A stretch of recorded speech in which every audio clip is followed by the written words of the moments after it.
Hello guys, আসসালামু আলাইকুম। আজকে আমি রান্না করব পুঁই শাক আলু দিয়ে ইলিশ মাছ। প্রথমে আমি কড়াইতে কাঁচামরিচ, পেঁয়াজ, তেল দিয়ে দিলাম। পেঁয়াজটা ভালোভাবে ভেজে নিব। ভাজা হয়ে গেলে দিয়ে দিব লবণ, দিয়ে দিব পরিমাণ মতো হলুদের গুঁড়ো, মরিচের গুঁড়ো।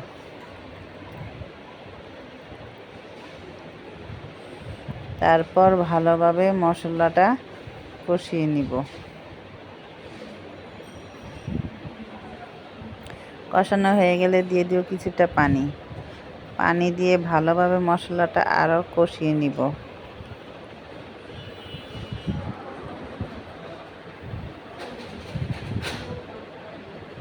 মশলাটা কষানো হয়ে গেলে দিয়ে দিব আলু এবং পুঁই শাক।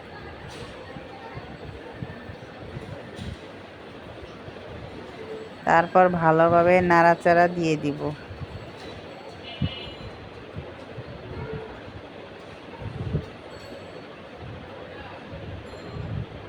তারপরে আমি ঢেকে দিব। আবার ভালোভাবে তরকারিটা নেড়ে দিব।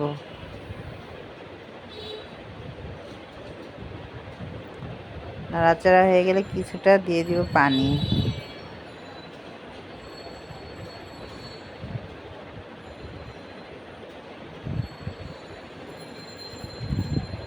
পানিটা দিয়ে ভালোভাবে লাড়া দিয়ে ঢেকে দিব। তারপর তরকারিটা ভালোভাবে যখন হয়ে আসবে আমি আবার একটু নাড়াচাড়া দিয়ে দিব। তারপর দিয়ে দিব ইলিশ মাছগুলো। আমি মাছটা আগে থেকেই হালকা ভেজে নিয়েছিলাম। তারপর মাছগুলো দিয়ে ভালোভাবে একটু নাড়াচাড়া দিয়ে দিব। তারপর আমি তরকারিটা ঢেকে দিব। এই তো গাইস, আমার তরকারিটা হয়ে এসেছে। ওকে গাইস, আল্লাহ হাফেজ।